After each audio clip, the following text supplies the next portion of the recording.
PD's breaking news.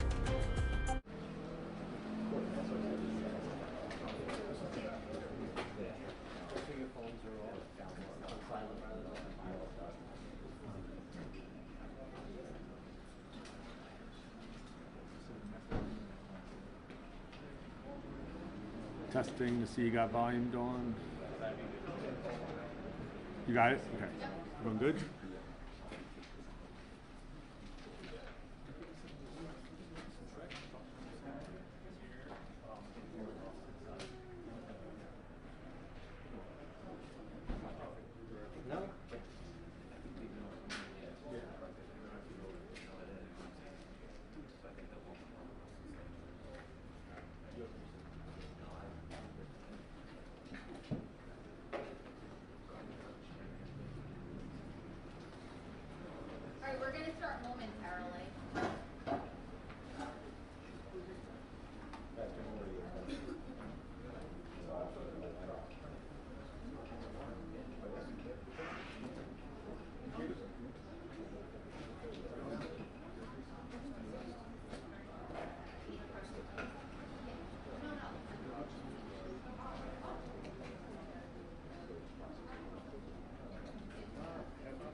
Good afternoon, everybody.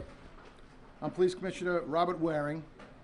I'm here with Deputy Commissioner Kevin Catalina, Deputy Police Commissioner Belinda Alvarez-Groneman, as well as Chief of Detectives Darrell Simmons, Chief of Patrol Jerry Hardy, Assistant Police Commissioner Elizabeth Dates, Chief of Trauma and Surgery here at Stony Brook University, and our Medical Director, Dr. James Voswinkle, and PBA President Lou Savillo.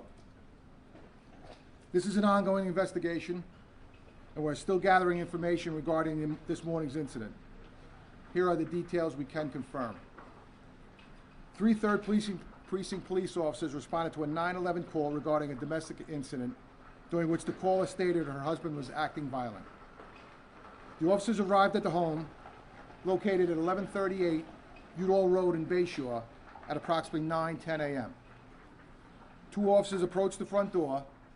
When one of the officers opened the screen door, Tyquell Woodson, the 911 caller's husband, came charging at the officer with a large knife. The officer retreated and fell into the snow on the front yard. Woodson jumps on top of him with a knife, and he starts stabbing the officer, clearly attempting to kill him. The officer was stabbed multiple times in the right arm. Woodson also attempted to stab him in the chest, but fortunately, the knife did not penetrate through the officer's vest. One officer deployed his taser, which was unsuccessful. A 3rd officer fired a service weapon, striking Woodson and stopping the attack. A tourniquet was applied to the officer's arm by fellow officers. CPR was initiated at the scene by responding officers and first responders on Woodson, who was then transported by Brentwood Legion Ambulance to South Shore University Hospital, where he was pronounced dead. He was 33 years old.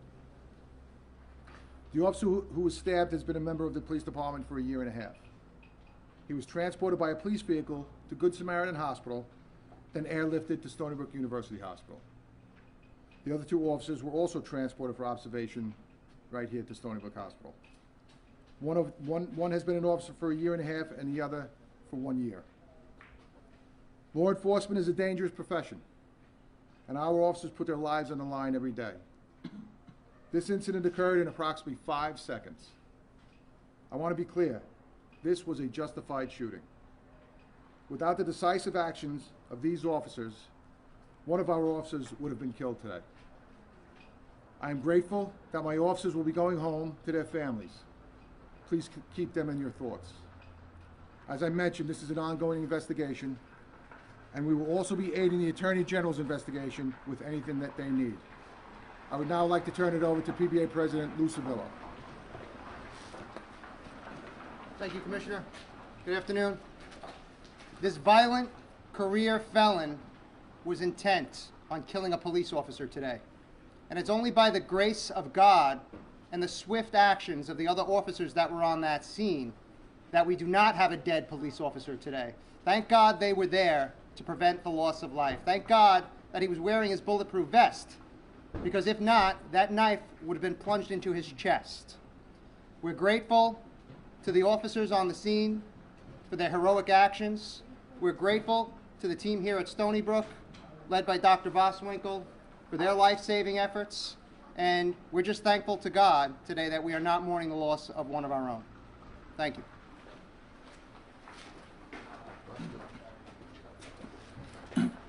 Good afternoon.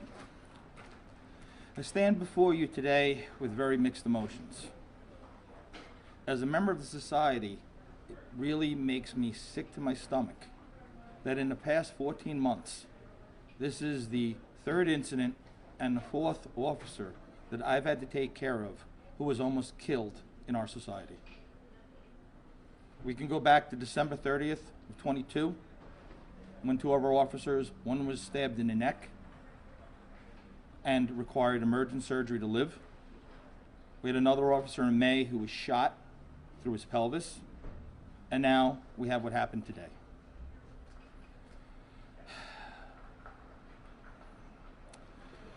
We're very, very, very fortunate for the way the events went.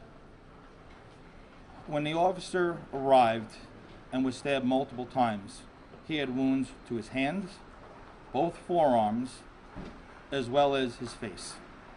Some of these wounds are significant enough that it required the quick actions of his partners to apply a tourniquet to stop the bleeding.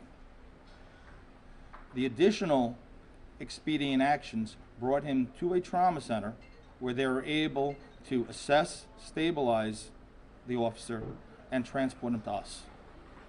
At Stony Brook, we repaired his wounds, some of them being complex. We do have concerns that there may be nerve damage to his dominant hand, which he uses to eat and write with.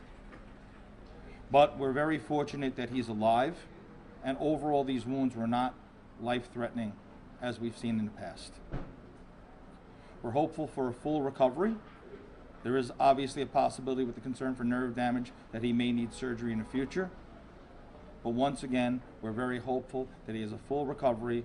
And as a medical profession, a member of the society, I am extremely thankful for what law enforcement does for us every day. Thank you very much. Thank you, Dr. Vossman.